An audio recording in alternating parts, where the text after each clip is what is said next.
நாடாளுமன்ற 3ஆம் கட்ட தேர்தலில் 64.58% வாக்குகள் பதிவு. பாஜக ஆளும் குஜராத், உத்தரப்பிரதேச மாநிலங்களில் 60%த்திற்கும் குறைவான வாக்குப்பதிவு.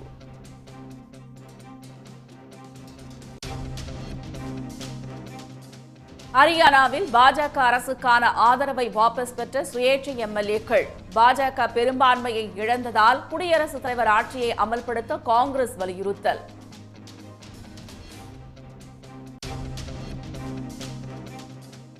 திருச்சி, மதுரை உள்ளிட்ட 13 இடங்களில் 100 டிகிரிக்கு மேல் சுட்டரித்த வெப்பம். சென்னையில் அதிகாலையில் மிதமான மழை பெய்ததால் மக்கள் மகிழ்ச்சி.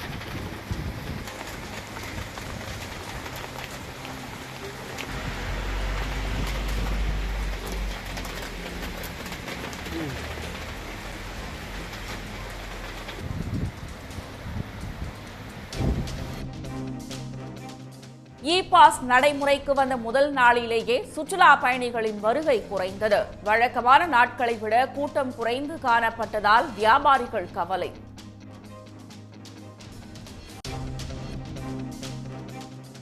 சென்னை உயர்நீதிமன்றம் அருகே பட்டா கத்திகளோடு பதுங்கியிருந்த 6 பேர் கொண்ட கும்பல் கைது. போதைப்பொருள் வழக்கில் கைதாகி மிரட்டல் விடுத்தவரை கொலை செய்ய திட்டமிட்டது அம்பலம்.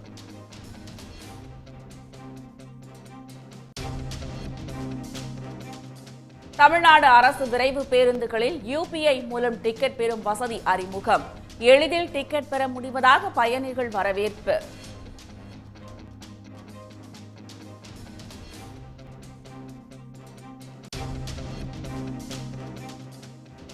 ஈரோடு மாவட்டம் அந்தியூரில் மானிய கடன் பெற்றுத் தருவதாக 228 சவரன் நகையோடு இருவர் தலைமறைவு.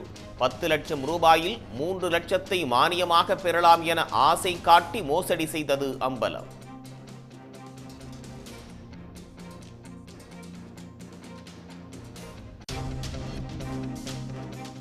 சத்தியமங்கலம் அருகே மழை வேண்டி கிராம மக்கள் வினோத வழிபாடு.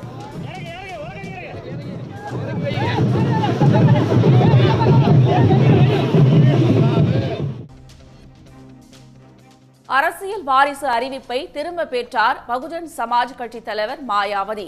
மருமகன் ஆகாஷ் ஆனந்தின் தேசிய ஒருங்கிணைப்பாளர் பதவியும் பறிப்பு.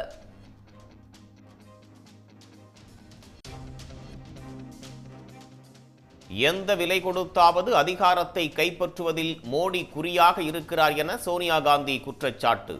பெண்கள், பழங்குடி, பட்டியலின மக்களுக்கு எதிரான வன்முறை இதுவரை இல்லாத அளவுக்கு அதிகரித்திருப்பதாகவும் விமர்சனம்.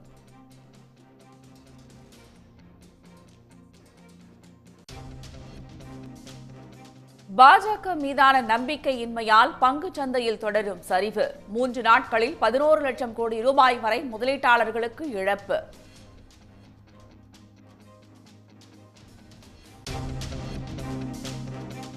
ராஜஸ்தான் அணிக்கு எதிரான ஐபிஎல் போட்டியில் டெல்லி அணி வெற்றி. எதிரணிகளை அச்சுறுத்திய ராஜஸ்தான் தொடர்ந்து 2 போட்டிகளில் தோல்வி. உடனுக்குடன் செய்திகளை தெரிந்து கொள்ள சன் நியூஸ் பெல் ஐகானை கிளிக் பண்ணுங்க.